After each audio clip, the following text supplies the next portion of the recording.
Kita kembali di program Potere Spesial Podcast. Ya, dan nasionalisme ini kan menjadi fondasi awal besarnya satu bangsa. Ya. Termasuk bangsa kita, bangsa Indonesia. Dengan adanya nasionalisme yang kuat, apapun bahaya baik dari internal tanah air maupun dari luar negeri itu bisa kita tangkis dengan sendirinya, Deng. Namun di satu sisi, jika kita melihat kondisi real saat ini, nasionalisme ini sudah mulai pudar, Deng. Ya. Orang lebih bangga nenteng Coca-Cola di luar dibanding minum saraba. Ini salah satu contoh ini. Ya. Kira-kira seperti apa ini fenomena ini? Nah, implementasi Pancasila itu, karena Bung Karno sudah pikirkan itu kan, pemikiran Bung Karno tentang Pancasila, kemudian dilanjutkan oleh Bung Hatta. Bung Hatta bilang begini, Pancasila itu memiliki dua elemen penting fundamental, yaitu fundamen moral dan fundamen politik. Ternyata fundamen mental yang dipikirkan oleh Bung Hatta itu adalah fundamen tentang ketuhanan yang Maha Esa. Makanya dia menempatkan fundamental ini tentang moral. Nah, fundamental politik itu di situ ada nilai persatuan, nilai kemanusiaan, nilai keadilan sosial, nilai kerakyatan yang dipimpin dan seterusnya. Nah, kemudian disambung oleh umpamanya Agus Salim. Agus Salim menyatakan nilai Pancasila itu adalah bagian dari proses relasi antar umat beragama. Coba, ini kan kita tidak pernah ketemu Agus Salim, Bung Hatta, apalagi Bung Karno. Artinya apa? Mekanisme founding father bangsa kita ini sudah sangat layak kita pikirkan untuk diulang di cerita. Nah, makanya dialog ini sebenarnya mengingatkan kepada generasi muda bahwa ada sejarah ini loh. Ya, benar. Ya kan? Nah, nasionalisme itu akan terjaga kalau posisi nasionalisme kita diantar dengan obrolan sejarah.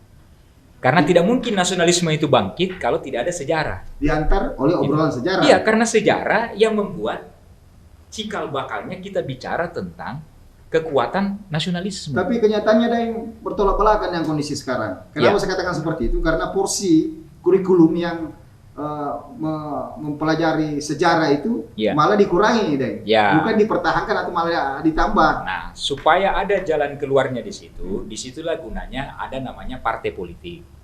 Nah, partai politik mengisi ruang di DPR. Ada di DPR RI, ada di provinsi, ada di kabupaten kota. Yang di DPR RI pertahankan itu dengan masuk ke Undang-Undang Sistem Pendidikan Nasional. Yang ada di tingkat provinsi bikin perda. Yang ada di kabupaten kota bikin perda Tapi tentang jujur, Deng. penanaman nasionalisme. Gitu. Jujur, Deng. Ya. Anda optimis dengan statementnya, Deng, itu bisa terlaksana melalui peran partai politik saat ini? Hari ini saya tidak optimis. Karena mekanisme politik kita hari ini adalah mekanisme sistem politik kapitalis. Bertentangan dengan sila keempat. Saya baca ulang supaya kita tidak terlupa.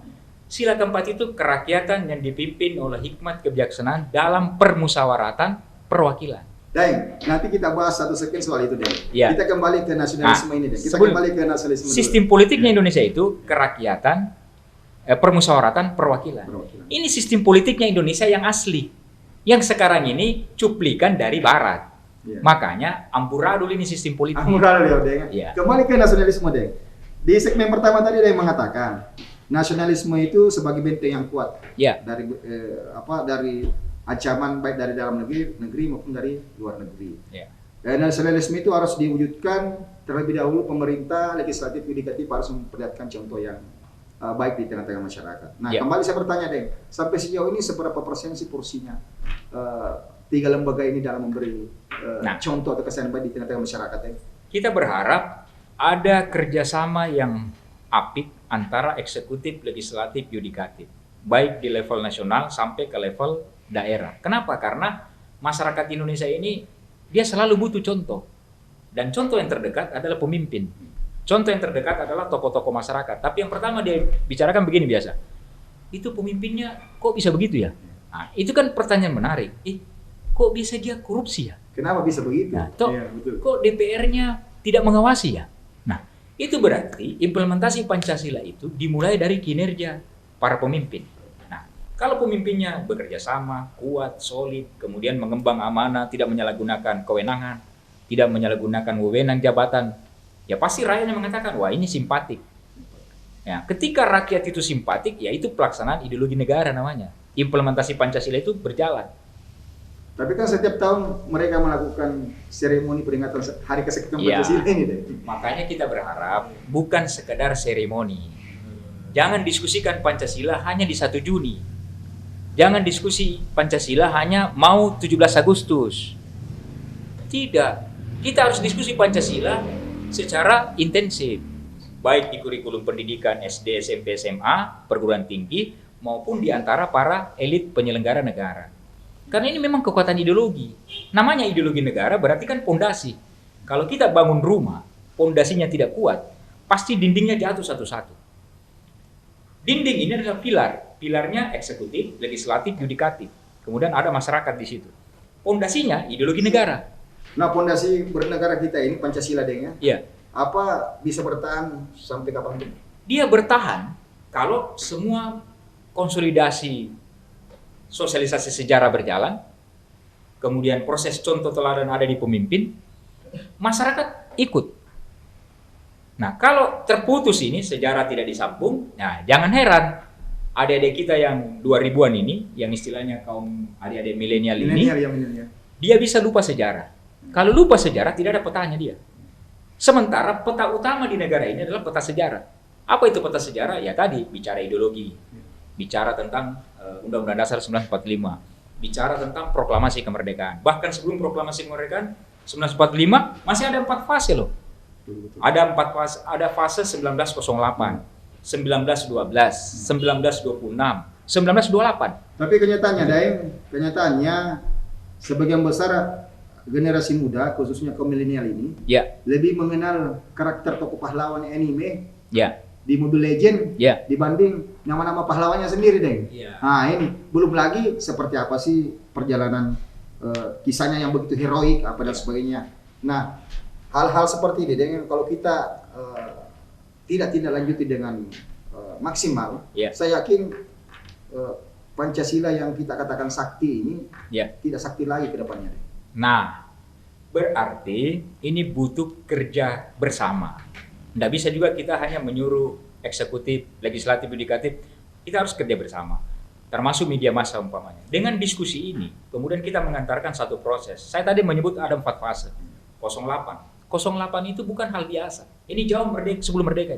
1908 itu adalah gerakan Budi Utomo. Itu gerakan Budi Utomo ketemu 3 anak bangsa yang namanya Dr. Wahidin, Ahmad Dahlan Muda, dan Hasyim Asyari Muda. Ini belum berdiri nih yang lainnya. Setelah 1908 berdiri Muhammadiyah 1912. Kemudian berdiri Nahdlatul Ulama 1926. Siapa ini? Ini yang ketemu di diskusi gerakan 1908. Budi Utomo ini. Iya. Ini pertemuannya tidak sederhana. Ini diskusinya ya karena dulu tidak ada podcast, dia diskusinya di tempat lain. Nah, kalau ada podcast berarti dia bisa ketemu, ini sejarahnya kita bisa ulang dengan diskusi kayak gini. Disambung, merdeka kita tahun 45, muncul sosok Bung Karno dan Bung Hatta. Nah, relevansi generasi milenial ini harus dikasih tahu. Nah, mudah-mudahan setelah kaum milenial ini mendengarkan perbincangan ini, dia terbuka wawasannya. Ternyata nilai sejarah kita lebih tinggi derajatnya dibanding yang tadi itu. Yang istilah ngepop, ngetren, nggak ada apa-apanya itu.